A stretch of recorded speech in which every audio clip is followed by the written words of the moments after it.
3 weeks after we buried my wife, my son sat me down in my own living room, looked me straight in the eye, and said, "Dad, we're selling your house." Have you ever had someone say a sentence to you that on the surface sounds like concerned, but underneath feels like they're already carving your life up into pieces they can sell? Have you ever realized in one sickening moment that the child you raised as a single father, the kid you worked double shifts for, stayed up with when he was sick, skipped your own meals so he could have seconds, now sees you as an asset, not a man? That afternoon, the sunlight was coming in at that angle my wife, Claire, used to love. It made the dust in the air look like gold flecks, made our old hardwood floors glow. She'd stand there sometimes with her coffee, barefoot, saying, "This light makes this whole place worth it." That same light was falling on the realtor folder on my coffee table, the one my son, Mark, had brought with him like it was good news. My daughter-in-law, Jenna, sat beside him on the couch, ankles neatly crossed, hands folded over a notebook. They both had that expression people wear when they're about to have a talk with an older relative. I hadn't even finished my afternoon tea. The black band on my finger where my wedding ring had sat for 25 years felt like it was burning. "We've been going over the numbers," Mark said, tapping the folder like it was a winning lottery ticket. "And it just doesn't make sense for you to stay here anymore, Dad. This house is way too big for one person. The maintenance, the stairs, the yard, it's all going to catch up with you." He said "you" the way people say old folks on the news, as if in the 3 weeks since Claire's funeral, I'd somehow aged 10 years. Have you ever looked at your own child and seen that somewhere along the line, they'd stopped seeing you as the person who tucked them in and started seeing you as a problem to manage? I glanced around the room as he talked. The framed photos on the wall, Mark in his Little League uniform, gap-toothed grin as he held up a trophy. Claire and me at our wedding, her in boots under a simple lace dress, me in an even older photo, hair darker, holding a baby on my hip with a terrified but proud smile. The same walls that had seen scraped knees and Christmas mornings and sleepless nights now felt like they were being appraised, not remembered. Jenna and I talked about it," Mark continued, his tone that practiced sweetness he used when he was about to say something sharp. "We think it would be best for everyone if we listed this place as soon as possible. The market's crazy right now. You could get top dollar. We could use some of that to get you into a really nice senior community closer to us. Or even better, you could move into our guest room for a while we figure things out." "We could use some of that," he said, so casually he probably didn't hear it. I did. The same way I heard "we're selling your house" instead of "would you like to sell?" He slid a piece of paper toward me. Comparative market analysis, neat columns of numbers, estimated sales price circled in bright blue ink. It was a lot of money, enough to make a young family's eyes light up, especially a young family that liked new cars and private schools and vacations I couldn't pronounce. But to me, it wasn't numbers. It was every hour I'd worked as a single dad to keep this roof over our heads, every leaking pipe I'd fixed myself, every argument I'd had with the bank 15 years ago when they'd told me there was no way a guy like me, with my patchwork employment history and one kid to raise, could afford to buy in this neighborhood. "We did some research," Jenna chimed in, her tone that practiced sweetness she used when she was about to say something sharp. "There's this wonderful facility just 15 minutes from us. They have activities, on-site nurses, even little patios where you can grow some of your tomatoes. It would be so much safer for you than rattling around here alone." Rattling around alone.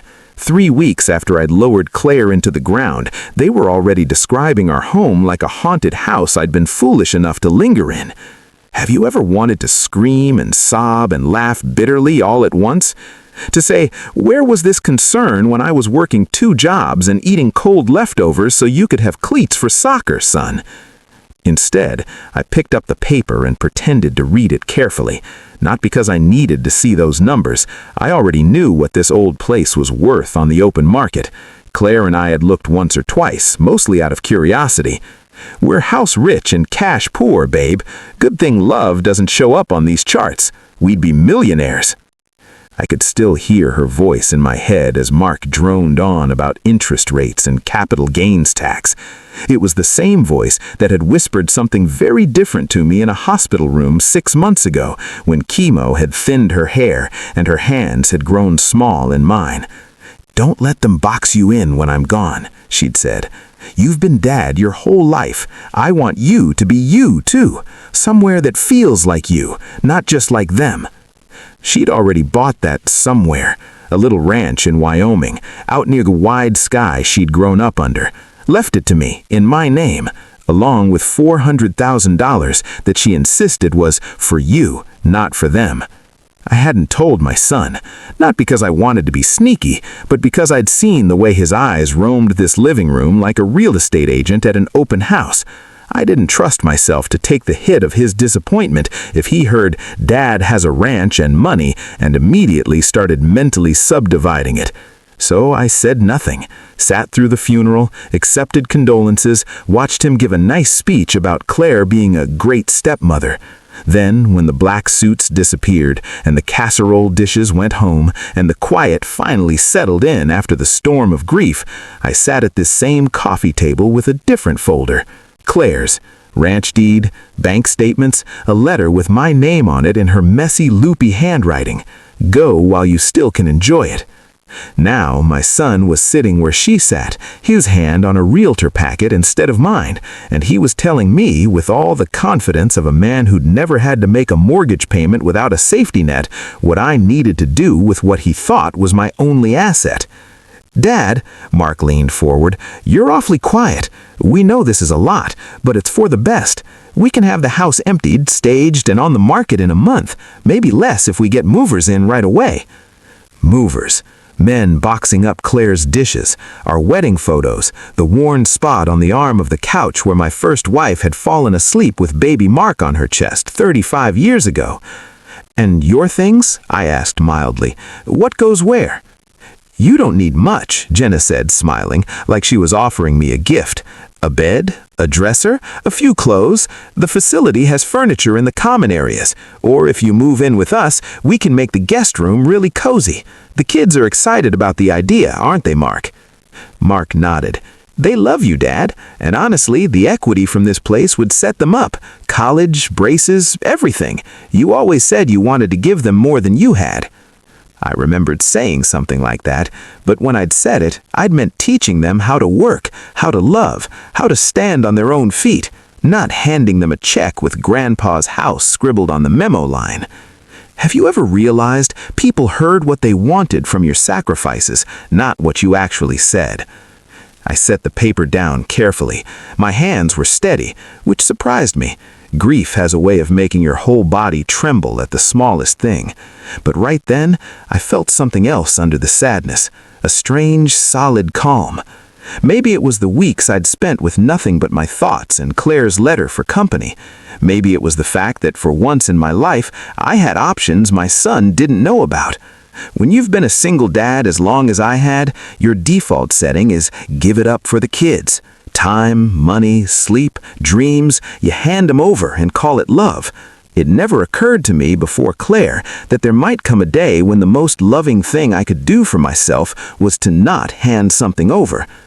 "You've given this a lot of thought," I said, looking from my son to my daughter-in-law. Jenna relaxed a little, mistaking acknowledgement for agreement. "We just want what's best for you." "Do you?" I asked, not unkindly. "Best for me or best for you?" Mark's jaw tightened. "That's not fair, Dad. We're trying to help. You think I want the hassle of listing a house right now? Between the kids and work? We're doing this because we love you." "Love me," I repeated softly, "by selling the only home I've had since I was 30? By moving me into a room in your house where I'll be a guest in a life I paid for? By carving up the proceeds before I've even had a chance to sleep on my side of the bed without hearing your stepmother's voice in my head?" His face flushed. "That's not what this is." "Maybe not in your mind, but it's what it feels like from where I'm sitting." Have you ever said something out loud and felt the weight of decades settle in between you and the person who made you a parent? For a second, I thought he'd back down, that he'd see me, not the walking checkbook he'd unconsciously turned me into, but the man who'd stood outside his bedroom door listening for nightmares, the man who'd shown up to every game, even when he barely had gas in the tank. Instead, he doubled down. So what? You'd rather die alone in this drafty old place than let us do something practical? You always do this, Dad. You martyr yourself and then make us out to be the bad guys for trying to help. There it was, the old narrative. Single dad as noble, suffering figure, family as ungrateful vultures. I'd told that story in my own head often enough on bad days. The thing is, martyrs usually walk themselves to the stake. Nobody can force you to climb up if you decide not to this time. I stood up slowly. My knees complained. I ignored them. I appreciate your concern, I said, careful with each word, but I'm not ready to make a decision about this house today. There's nothing to decide, Jenna protested, impatience creeping in. In the city, Sundays have a rhythm. Sirens, low hum, traffic, and in my neighborhood, the occasional folk conversation drifting over fences. But that day, the rhythm had been broken by a quiet stillness, a milky layer of grief that still clung to everything I touched. Claire had been gone for exactly 4 weeks when Mark and Jenna showed up. They were still dressed in black, but with a distinct air of business about them. They wore my son and daughter-in-law like titles. That's what they were that afternoon. Not kids, titles. "Dad," Jenna said, her voice soft, compassionate. "How are you holding up?" "I'm managing," I said. The general answer, the usual avoidance of the truth, that I was floating in an empty house like the last piece of Jetson after a shipwreck. Mark cleared his throat, a clear indication that he wasn't there for small talk. "We think it's time to talk about the next steps." "Next steps," I echoed. First of worry started to crawl. This didn't feel like a comforting gesture. It felt like a move. Mark pulled out a briefcase, and I watched in confusion as he laid out a folder on the living room table, the table where Claire had always kept her stacks of bird-watching magazines and her bowl of lemon drops. "This is from a company I know specializes in estate sales," he said. His eyes lit up with a certain precociousness. "The table is clear by the end of the month. Then, the big asset, the house. This isn't random." He leaned into the word competence. "It's strategic." Jenna nodded enthusiastically. "Dad, it's not about getting rid of Dad. It's about making things easier for you. You don't need all this space, this house, this work." I stared at the table. The only thing I could see was the small scratch from Claire's knitting needle when she joked about knitting a sweater for Bigfoot. I felt a chill that had nothing to do with the weather. They had this planned, maybe even before Claire closed her eyes for the last time. So, what was my say? That was the question that hung in the air. My son sidled. The decision had already been made. He was deciding my future. Little did he know, Claire, even in her last moments, had already set the wheels in motion for something entirely different. I held my hand up, a small gesture of resistance. "Mark, Jenna, it's one more thing," I said, trying to keep the tremor out of my voice. "I understand you're concerned about the future, but give me a moment to process everything." The tone in the room shifted, from melancholy to analyzation.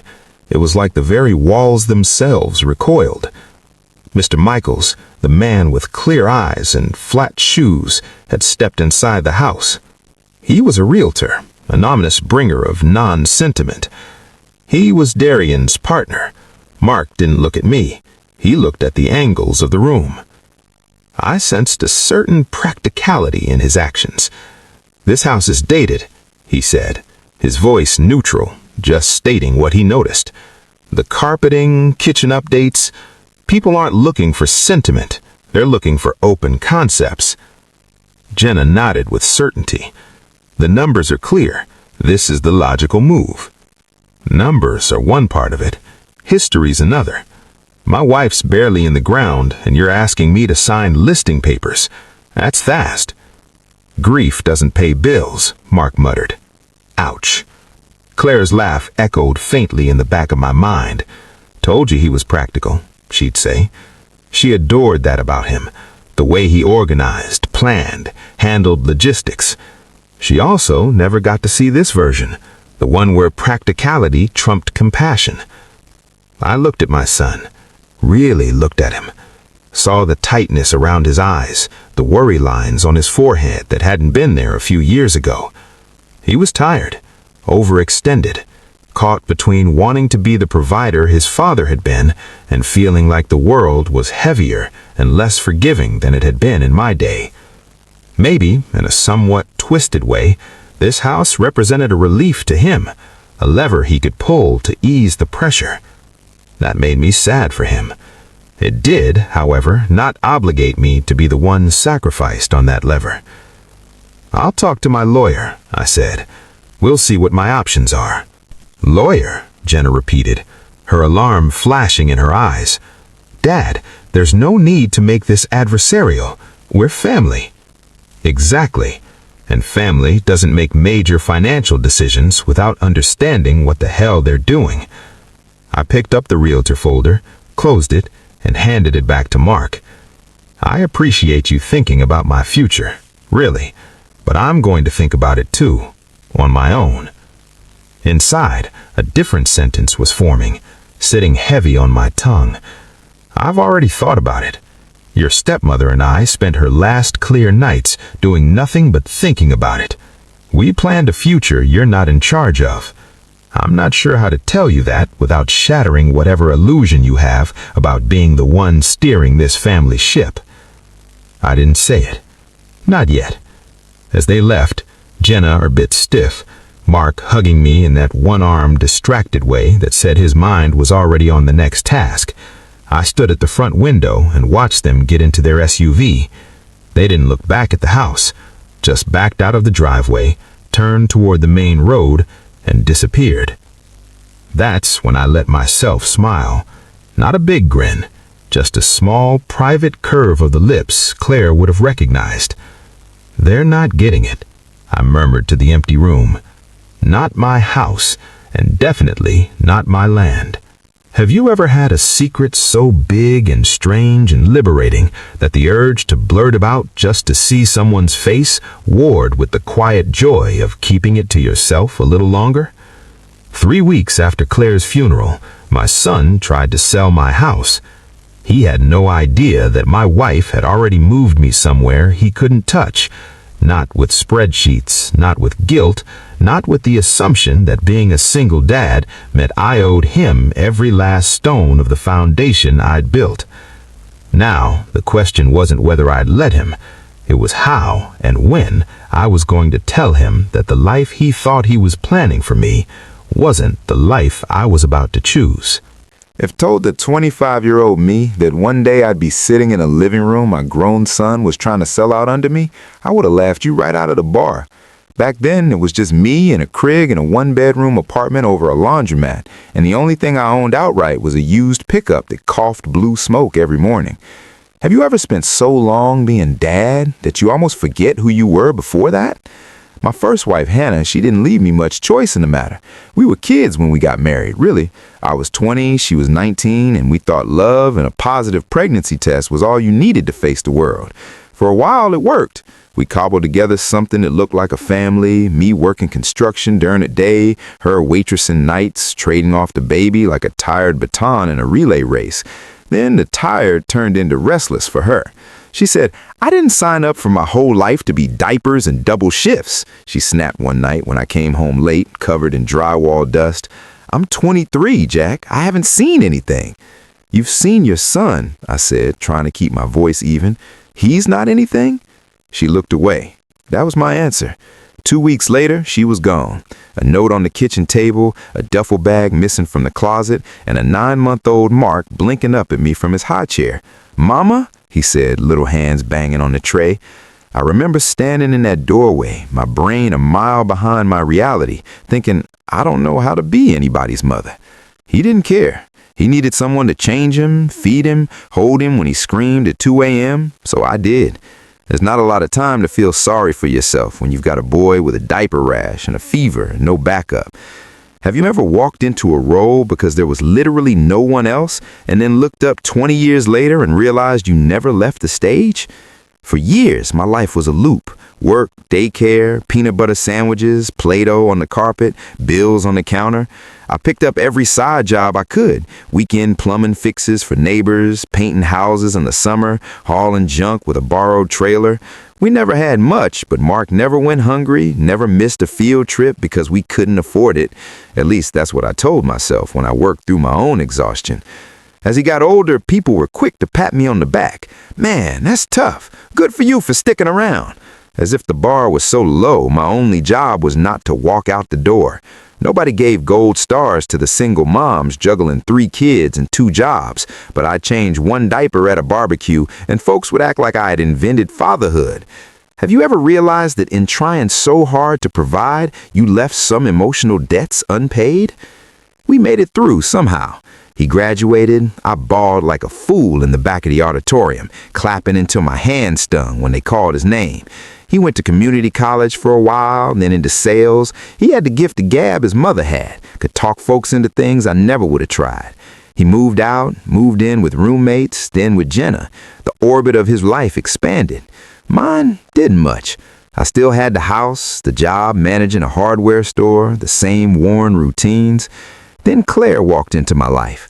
I met her at the farmer's market on a Saturday morning. I was arguing with a vendor about the price of tomatoes. Old habits die hard. When I heard this soft laugh behind me. "Haggling over 50 cents, or is this something deeper?" she teased. I turned and saw her. Sun hat askew, gray streaks in her dark hair, eyes crinkled with amusement. She held a basket of peaches like they were treasure. "Depends," I said, caught off guard by my own smile. "You always this nosy with strangers' grocery budgets?"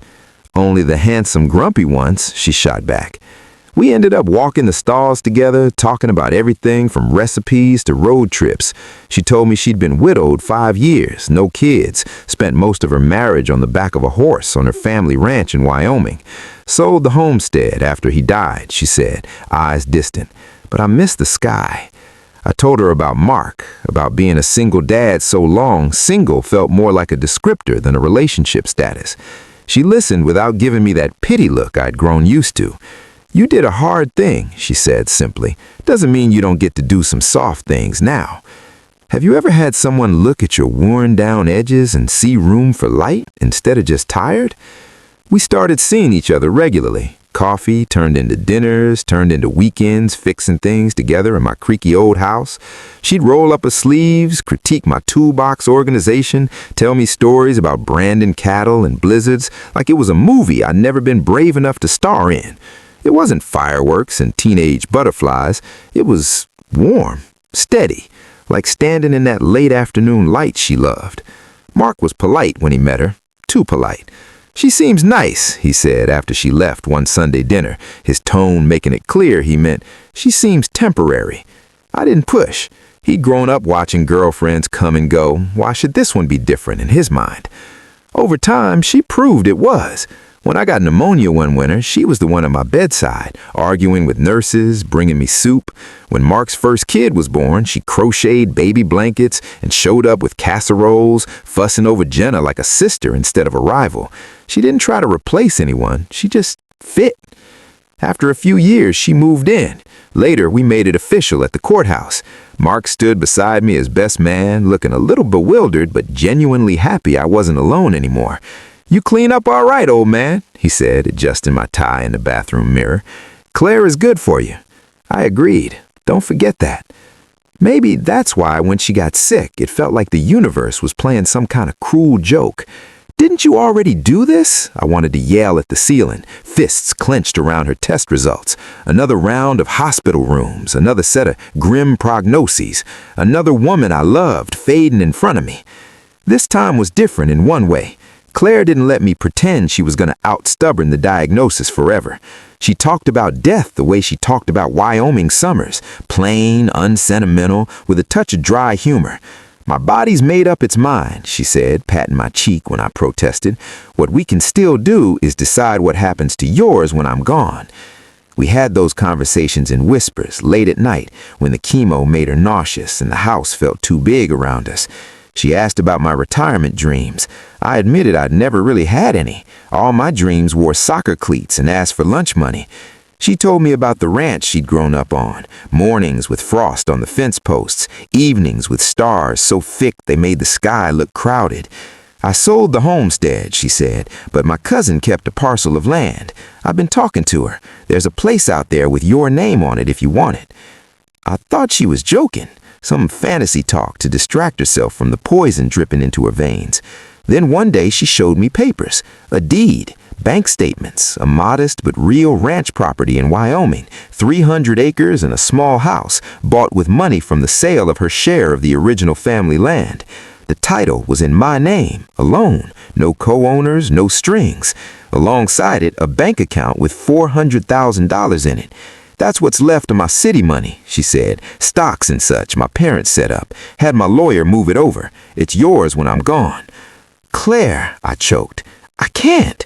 She said, you can and you will, because if you don't, it's just going to sit there for Mark and Jenna to fight over when you die, and I've seen enough of that in my lifetime to last me 3 more. She fixed me with that ranch girl stare that had broken horses and bureaucrats alike. Listen to me, Jack, she said. You have spent your entire adult life putting yourself last. You handed your 20s and 30s to your first family. You handed your 40s and 50s to your job and your son's bills.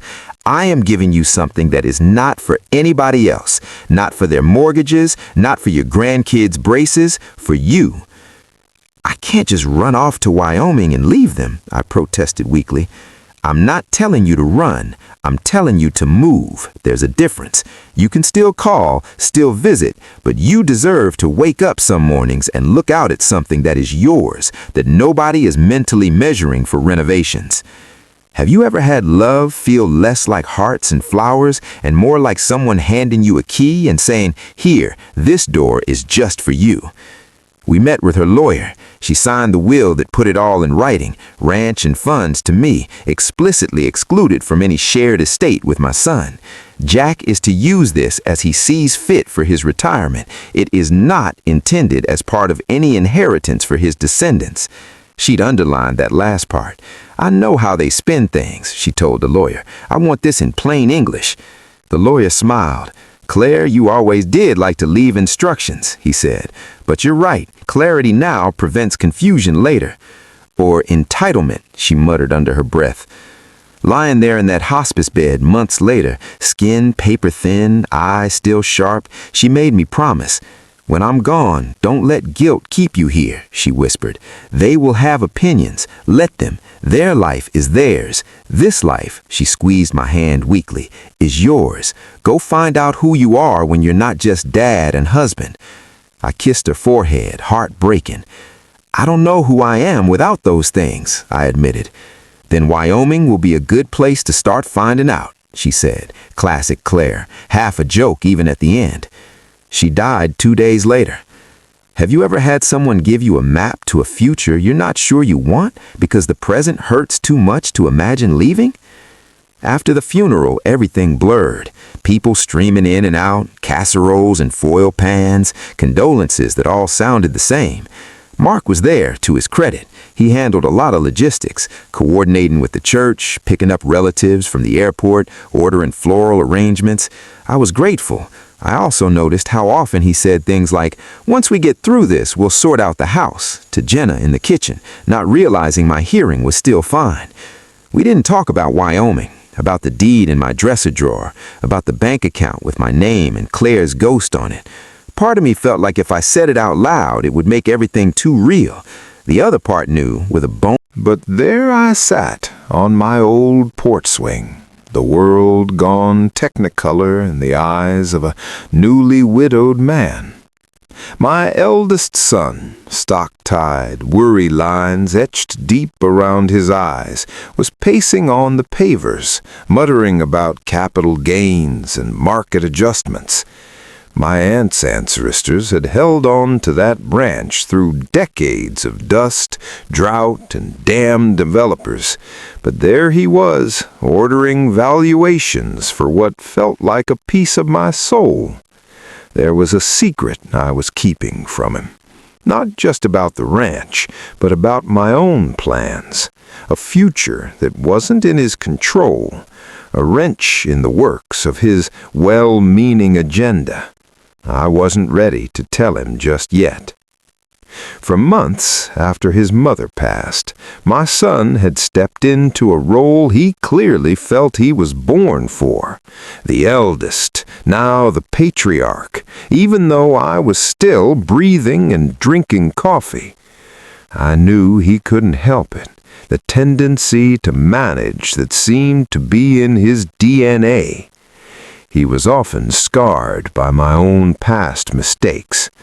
The way he arranged his words, the tone of condescension tinged with genuine concern, it was all a mirror of my own fatherly failings. He had been paying the bills, making calls, assuming that grief had rendered me a living bank account to be managed. And I knew, with a bone-deep certainty I couldn't explain, that if I mentioned that ranch now, in this fog of grief and bills and what next, it would immediately become something else to manage, another asset on my son's mental spreadsheet. So I kept my mouth shut, listened to him talk about market values and senior living communities, watched him circle my life like a vulture dressed in concern. When he finally came out with it, "Dad, we're selling your house," I felt that old instinct flare. Argue, defend, explain. I didn't. And that, more than the ranch deed or the bank balance, was the real turning point.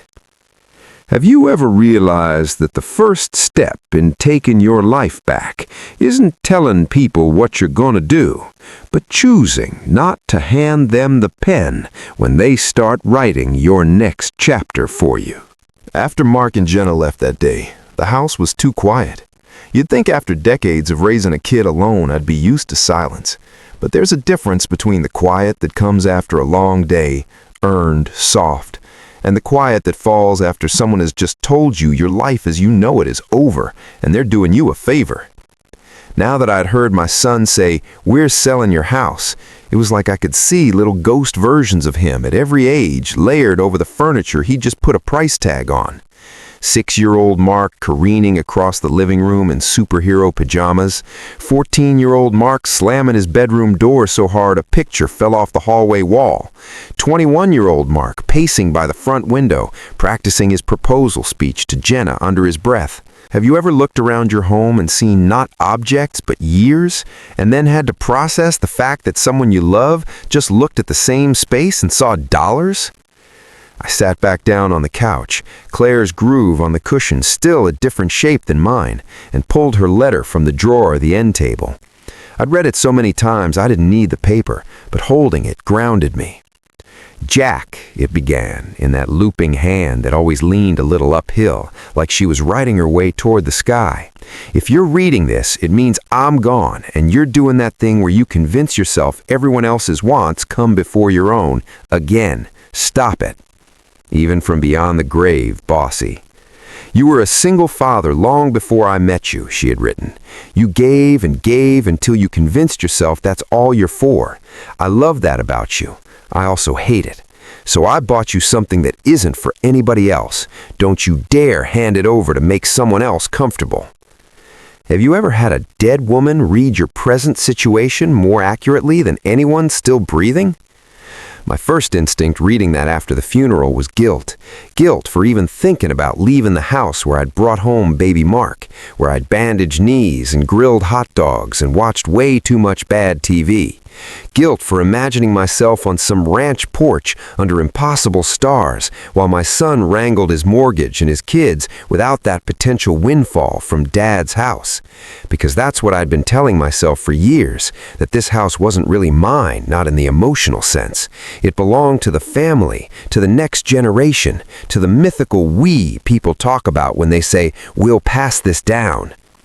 Claire's ranch and that $400,000 had a crack in that myth, but Mark's little speech had split it wide open.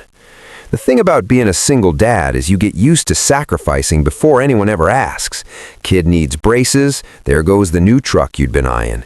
Kid wants to go on the band trip, say goodbye to your vacation days. Kid blows through his first checking account at 20. You grumble about responsibility while quietly covering the overdraft fee. You tell yourself you're investing, and you are, but investments are supposed to mature. At some point, they're supposed to start paying your back, not in money necessarily, but in respect, in the acknowledgement that you're still a person with your own wants and fears, not a perpetual service provider. Have you ever realized you never cashed a single check on all the emotional labor you'd been doing for decades? I picked up my phone and dialed a number I'd been sitting on since the day Claire's lawyer called about the will. "Good afternoon, this is Lisa at Finch & Moore," a crisp Vimin voice answered. "Hi, Lisa, this is Jack Mercer. I'd like to set up that appointment with Mr. Finch we talked about. It's time." "Of course, Mr. Mercer. We have an opening tomorrow at 10. Does that work?" "Yeah," I said, glancing at the family calendar Jenna had hung in my kitchen months before, full of their kids' soccer games and appointments.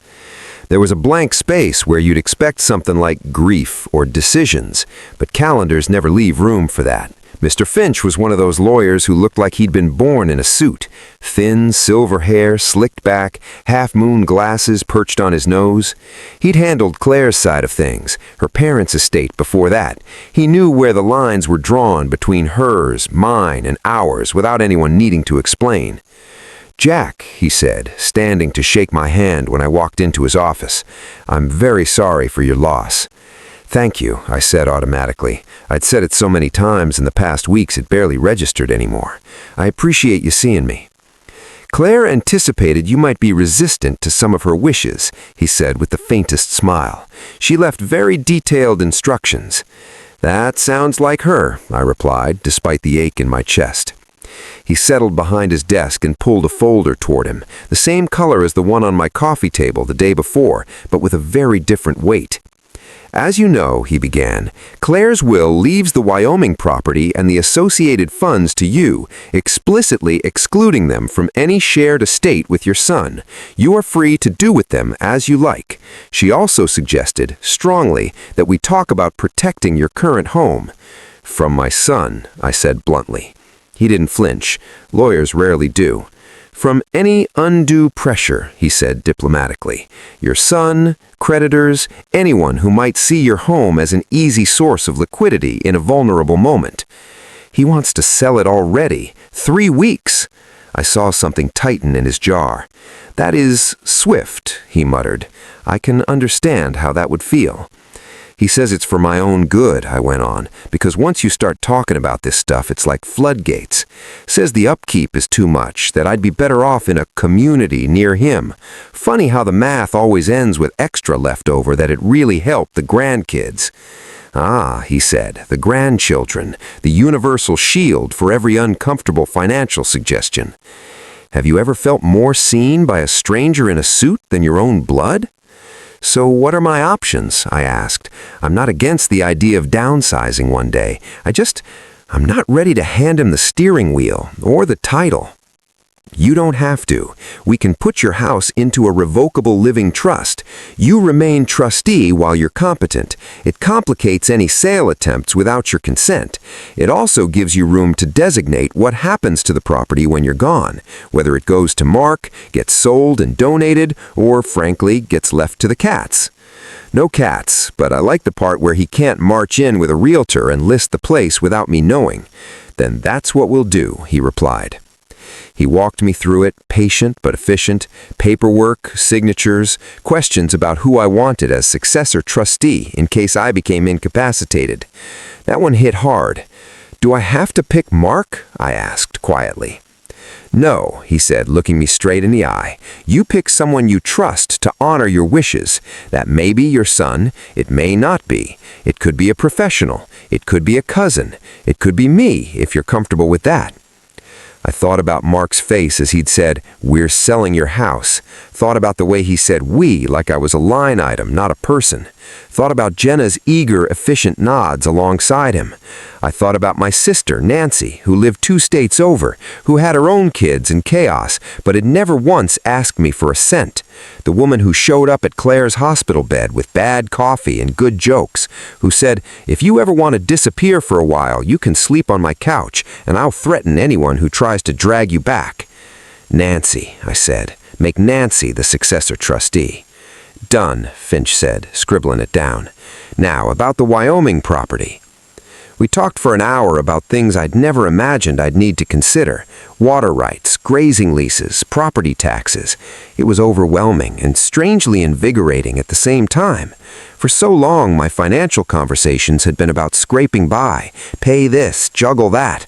This was planning, not just to die, but to live. "You don't have to move tomorrow," Finch said when I admitted my guilt about leaving. "You can rent the ranch out, visit occasionally, take your time." But Claire was very clear. She wanted you to have one chapter in the world that wasn't a compromise for anyone else's comfort. Have you ever had permission to want something sit in front of you in black and white and still feel the urge to push it away out of habit? I left his office with a thick folder of my own and a lighter step. The trust papers weren't a fortress. Anyone determined enough can find cracks, but they were a start, a way of saying to my son, to myself, this isn't just a chip on your poker table. Over the next couple of weeks, I did something I hadn't in years. I quietly put myself first.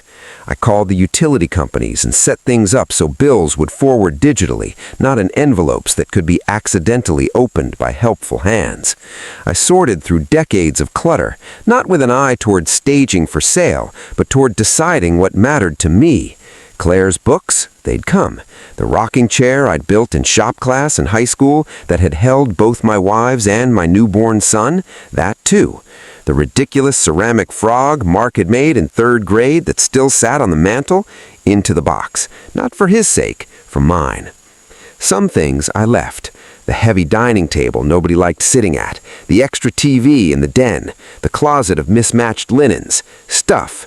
If Mark eventually ended up with those, so be it. Let him feel like he got something out of the house. The bones of the place, though, those were no longer up for grabs. Have you ever packed a box and realized you were putting your identity into it, not just your belongings? The night before I left for Wyoming, I stood in the doorway of my bedroom, suitcase open on the bed. Claire's side was still hers in my mind, though the dent her body had made in the mattress was slowly puffing back out. On Claire's nightstand sat a photo of us at the ranch the year before she got sick.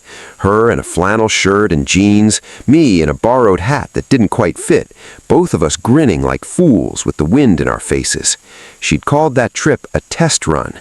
At the time, I thought she meant testing whether I could handle the isolation. Now I saw it differently. She was testing whether I could handle joy that wasn't tied to anyone else's needs. On the kitchen table downstairs, I left an envelope for Mark. No forwarding address. My phone would still work where I was going. If he wanted me, he could call. If what he wanted was the house, he'd have to go through Finch and Mancy and a trust he hadn't even known existed. Have you ever chosen, for the first time in your life, not to over-explain yourself to your own child? The flight to Wyoming was full of people in cowboy hats, hikers with expensive backpacks, and a few dazed tourists already wearing T-shirts from the national parks they hadn't seen yet. I sat by the window watching the landscape change from familiar patchwork suburbs to sprawling, jagged mountains. Each mile the plane put between me and the for-sale fantasies in my son's head felt like a layer of something heavy peeling off my chest. When we landed, the air hit me different, thinner, crisper. It smelled like pine and dust and possibility. A woman about my age waited for me at the little airport with a cardboard sign that said Jack in thick black marker. Claire's cousin, Melissa. She had the same eyes as Claire, only sharper around the edges. "You must be the city boy she tamed," she said, hugging me hard enough to make my ribs creak. "Trying to be," I replied. "Well," said Melissa, stepping back to look me over, "let's see if Wyoming agrees with you." The drive to the ranch was like traveling into a postcard. Rolling hills, fences stretching for miles, cows that looked like tiny dots scattered across huge canvases of grass. I pressed my palm against the window as we turned down the long dirt road that led to the property. At the end of it, a modest house sat, weathered but sturdy, a porch wrapping around two sides. A barn leaned slightly to the left like it was listening to something. Beyond them, land, just land as far as I could see. Have you ever stood somewhere that made your whole life up to that point feel like it had been squeezed into too small a box? I stepped out of the truck and just breathed. The sky felt closer and farther away at the same time. No neighboring roofs pressing in, no traffic humming, no sense that the walls of expectation were one argument away from closing on me. "It's not much," Melissa said, misreading my silence. "The house needs work, fences need fixing, but the bones are good. Claire loved it out here, spent half her childhood on a horse just over that ridge." She pointed to a low line of hills. "She wanted you to have something that made you feel that big." "She succeeded," I said, voice thick. I spent the next few days getting the lay of the land, literally. Melissa showed me where the property lines were, what to watch for with the well, how not to get myself killed if I decided to help with any livestock. It was work, real physical work. My back complained, my hands, which had grown soft from years of only lifting toolboxes on weekends, blistered. But at night, when I sat on that porch with a blanket around my shoulders and looked up at a sky so full of stars it made my old neighborhood streetlights feel like an insult, I felt something I hadn't in years. Uncomplicated contentment. No one there wanted to sell my history. No one there was waiting for me to sign something so they could move on to their next phase of life. The land didn't care what I did with it. It just was, available, indifferent, patient. Have you ever realized that the life you thought you were stuck with was actually just the last chapter in a book you didn't know you were allowed to keep writing? On the fourth evening, my phone finally buzzed with a call from Mark. His name lit up the screen. I stared at it for a long beat. The old me would have answered on the first ring, ready to soothe, to explain, to minimize his discomfort. The new me, still foreman, still shaky, but standing on Wyoming soil, let it ring twice before I hit accept. "Hi, Dad," he said, a little breathless. "Where are you?" I looked out at the wide, empty field in front of me. "Wyoming," I said. "Wyoming?" He sounded like I'd said Mars. "What are you doing in Wyoming?" "Living," I said, simply. There was a beat of stunned silence. Then, incredulously, "Without telling us? We went by the house and, Dad, what the hell? The realtor says we can't list it because of some trust. We had a plan." "You had a plan," I corrected gently. "I wasn't consulted on that plan before you declared we're selling your house."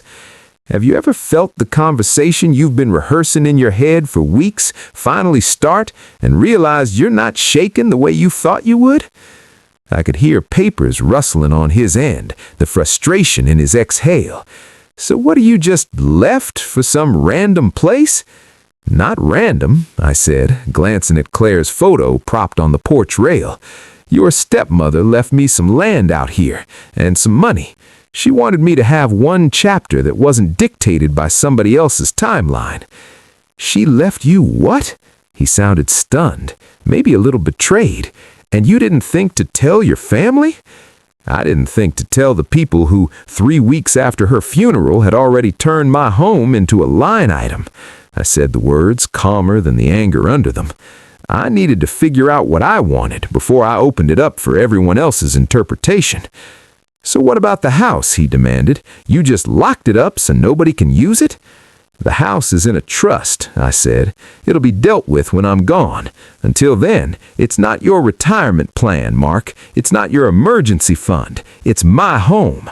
And if I want to leave it empty for a while and let the dust settle, that's my choice."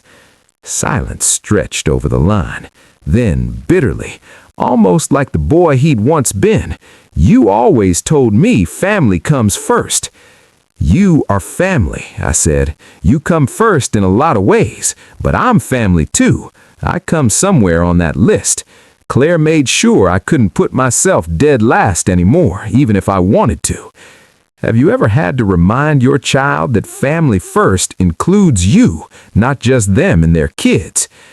On his end, I heard a soft sigh, not quite surrender, not quite understanding, but the first exhale of someone realizing the script has been changed. "So what now?" he asked. "You just stay out there on some ranch?" I looked out at the fading light, the silhouettes of fence posts stretching into the distance. I thought about the chores waiting tomorrow, about the quiet evenings, about the slow, stubborn work of learning who I was without my worth being tied to what I could give. For now, yeah, I stay. I learn how to mend a fence. I figure out if I like waking up with the sun because I want to, not because I have to get to a job I hate. You raise your kids, you build your life, and when you want to see me, you're welcome to come visit, not to measure the square footage, to sit on the porch and talk. On the other end, I heard him shift. "I didn't realize it came across that way," he admitted.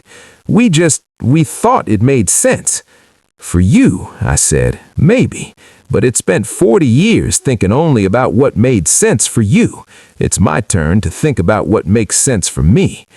So I guess I can't say we're selling your house anymore," he attempted a weak joke. "You can say we're coming to visit your ranch," I countered. "Bring the kids, we got room, but Jenna doesn't get to pick out curtains here." He huffed a laugh in spite of himself. "She'll hate that," he said. "Then she can stay home. My days of reorganizing my life around other people's comfort are over." When we hung up, the sky had gone completely dark. The stars were out for full force, a million tiny lights scattered across a black so deep it made my old neighborhood's night look gray. I sat there on that porch for a long time, the phone heavy in my hand, Claire's letter folded in my pocket, the Wyoming air cool on my face.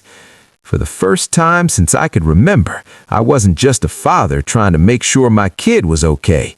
I was a man sitting on his own land, in a home nobody else had a claim to, with a future he hadn't asked for, but was starting, slowly, to want. Have you ever realized that the life you thought you were stuck with was actually just the last chapter in a book you didn't know you were allowed to keep writing? The first time my son and his family pulled up the long dirt road to the ranch, it felt like two worlds colliding. The life I'd built from sacrifice and the life I was finally claiming for myself. Have you ever watched your past arrive in your present with an SUV full of questions? It was summer by then. I'd had a few months of Wyoming under my belt. My hands had calluses from fence repair instead of gripping a steering wheel in city traffic. I knew which boards on the porch creaked and which didn't.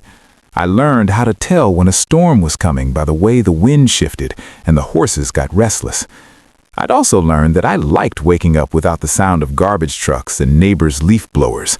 I liked the quiet ache in my muscles after a day of real work. I liked being alone without being lonely, something I hadn't known was possible when I was knee-deep in PTA meetings and late notices. When Mark texted, "We're coming out for a weekend. The kids won't stop talking about Grandpa's ranch," I felt that familiar mix: hope, dread, protectiveness. Then I looked at the fence line I'd mended with my own hands, the small barn I'd painted myself, the way the sunset hit the hills just right, and I realized, whatever happened, I wasn't meeting them as the man who needed their permission anymore. Have you ever been afraid of a visit and then reminded yourself you live there and they don't? Their car looked wrong on that road, too clean, too polished, but when the doors opened and two small whirlwinds flung themselves toward me yelling, "Grandpa, Grandpa!" it felt right enough. I scooped them up, one at a time, old knees be damned. I said, "You grew, like every grandpa always does. This time it felt less like a cliche and more like shock. They had, without me, while I'd been learning which way the wind blew out here. "This is so cool," my grandson Tyler shouted, pointing at the barn. "Do you have cows, horses, chickens?" "We got 2 horses and some neighbors' cows that like to pretend they live here. Chickens are on the maybe list." "Can we ride the horses?" Mia asked, eyes wide. "We'll see. Horses are like people. You don't jump on their backs the first time you meet them." Over their heads, I caught Mark's eye as he and Jenna climbed out of the car. He looked older than the last time I'd seen him, more gray at the temples, more fatigue in the shoulders. Jenna's smile was tight, like it had been pressed on with effort. They both took in the house, the land, the mountains beyond, with quick, assessing glances. "So this is it," Mark said, stuffing his hands in his pockets. "This is it," I agreed. "Not much, but it's mine." I watched his jaw twitch at that last word, possession. It had always been implied between us that what was mine would eventually be ours. Claire's will underlined that wasn't the case here. We did the tour, the house, modest, a bit rough around the edges, but clean. The kitchen, with its mismatched cabinets in view of the pasture. The small bedroom where I slept. The spare rooms where the kids would bunk. Jenna praised the rustic charm in a tone that told me it wasn't her Pinterest board of choice. Mark said little, eyes always sliding back towards the windows, out to the land. "It's quieter than I pictured," he said finally, as we stood on the porch watching Tyler chase Mia around the yard. "You were always a city guy, Dad." "I was a wherever I could raise you guy," I corrected. "There's a difference." Have you ever heard yourself say something and realized you just summed up your entire life in one sentence? After dinner, grilled burgers, corn on the cob, the kids complaining about the lack of Wi-Fi and then promptly forgot when fireflies came out. We sat out on the porch. Jenna went inside to get the kids settled.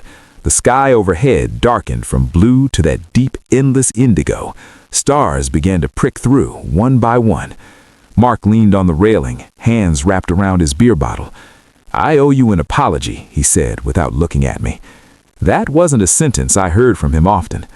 Words hung between us like the smoke from the citronella candle burning at our feet. "For what exactly?" I asked. "Let him say it." "For," he exhaled hard, "for marching into your house with a realtor and telling you what you were going to do with it, for making plans around your life like you were already gone." He took a pull from the bottle. "I didn't realize how that sounded until I pictured my own kids doing that to me one day." And I didn't like the picture," he admitted, lips curling.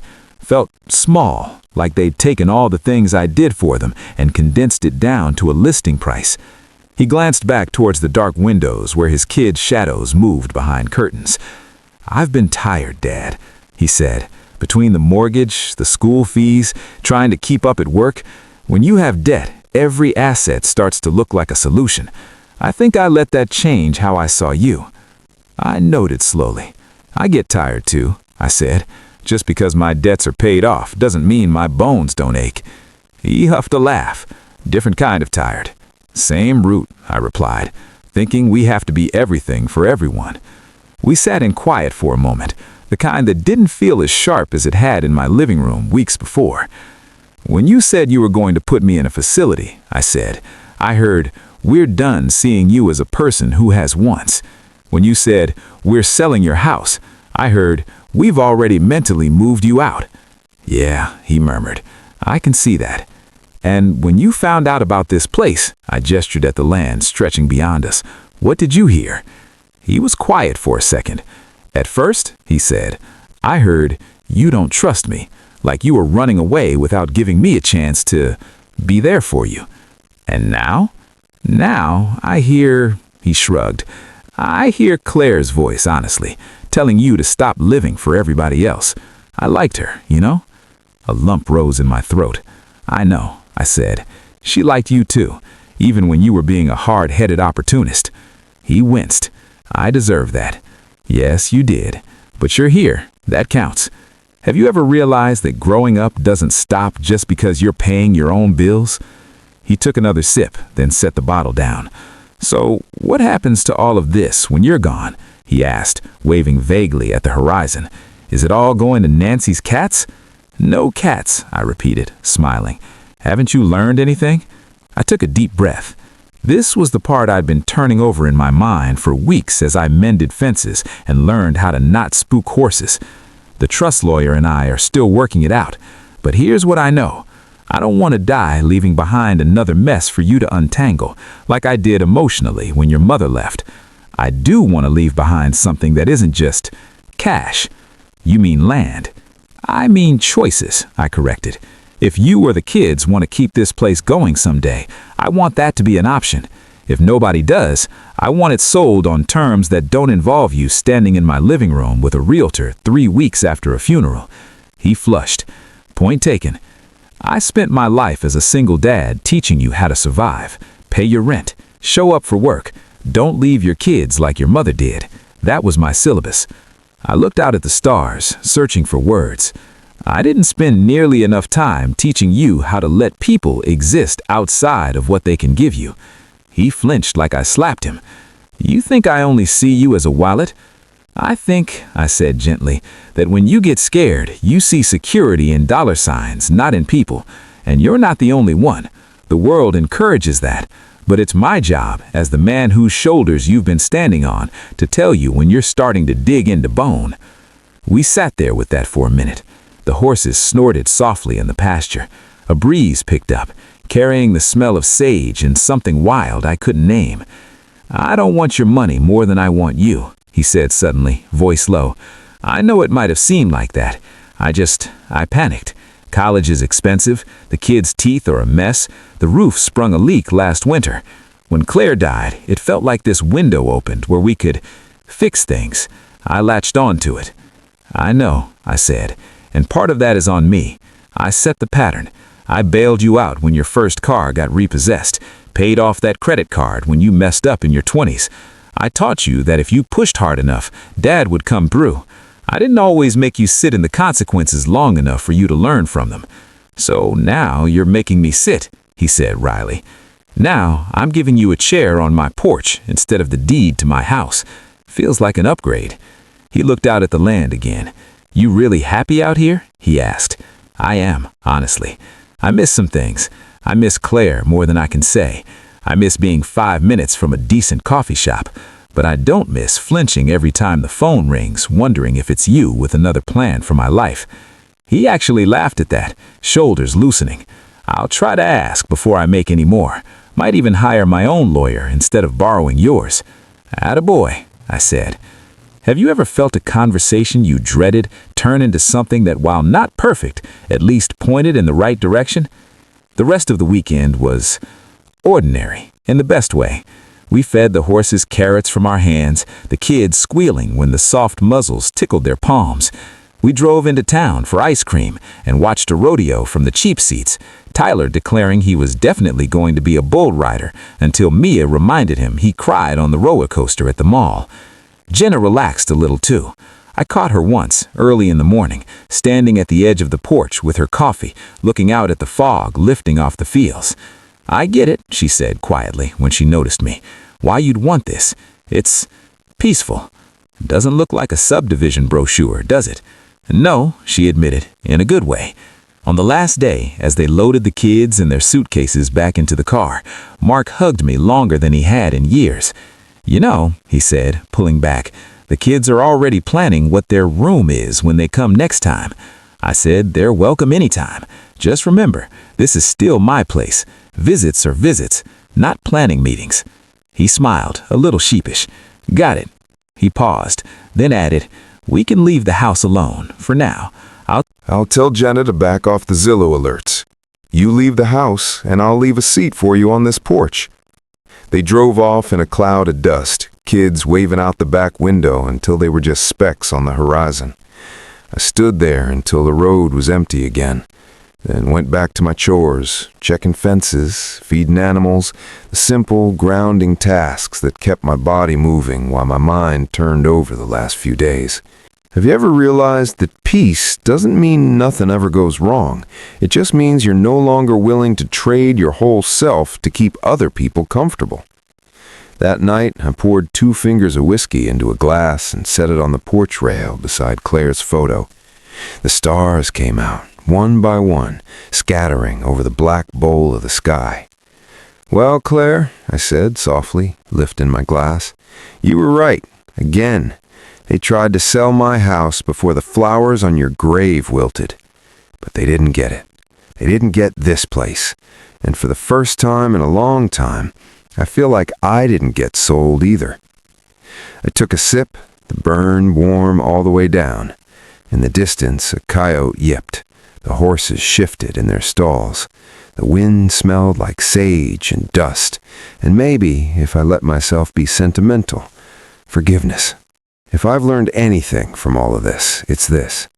Being a single dad doesn't mean sacrificing yourself until there's nothing left. It means loving your kid enough to be honest when they start confusing your life with their inheritance. Being a widower doesn't mean you owe your grief to anyone's timeline. It means honoring the person you lost by living the way they knew you deserved. And being old doesn't mean you hand over your keys, literal or metaphorical, the second someone younger says we.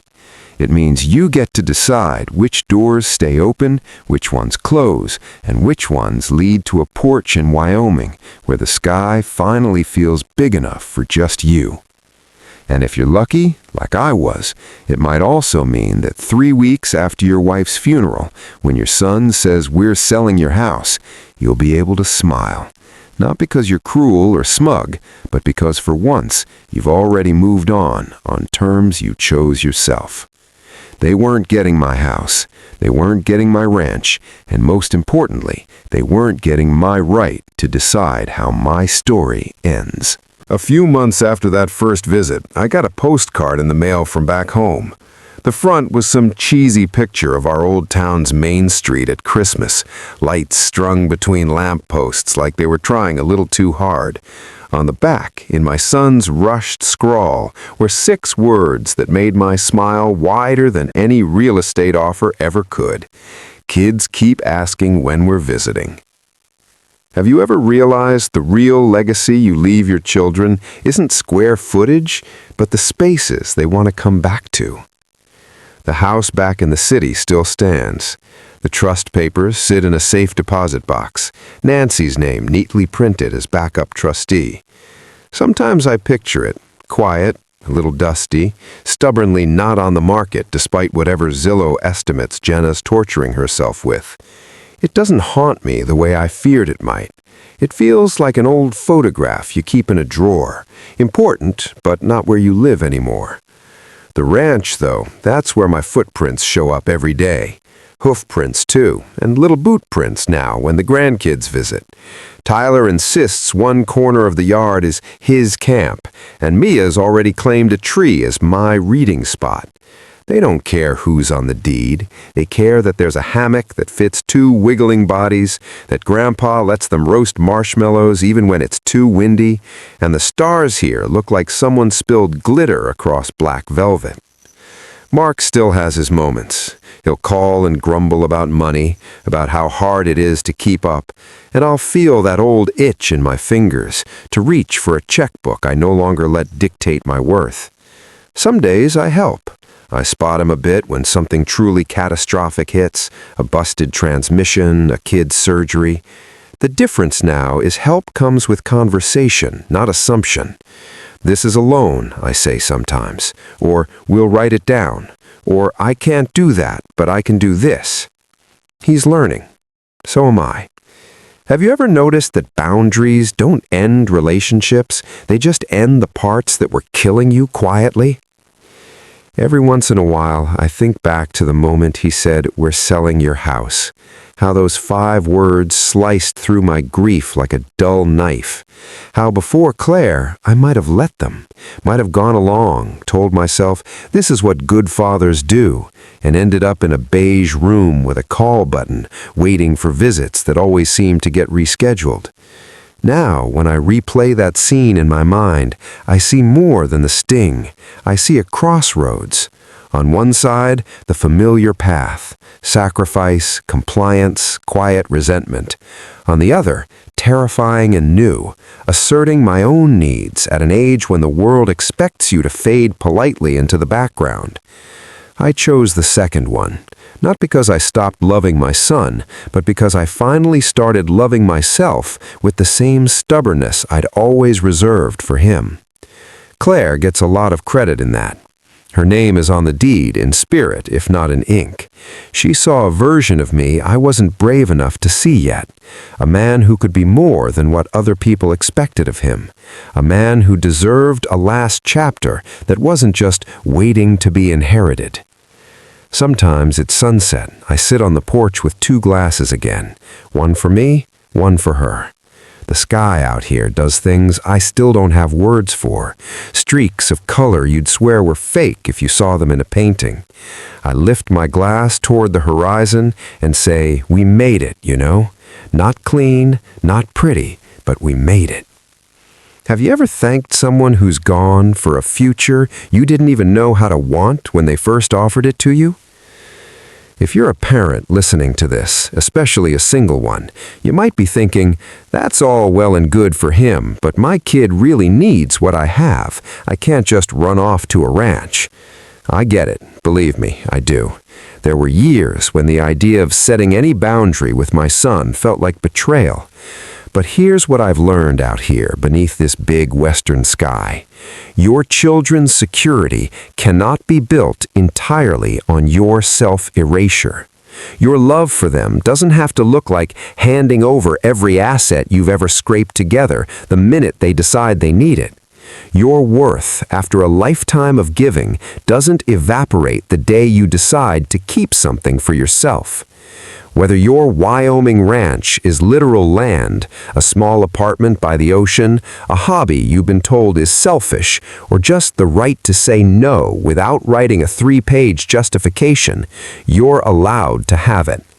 And if one day, after a funeral, or in the middle of some other loss, someone sits you down and says, we're selling your house, or we're deciding what's best for you now, I hope you remember this old man on his porch in Wyoming, smiling because for once, his life had already moved in a direction nobody else saw coming.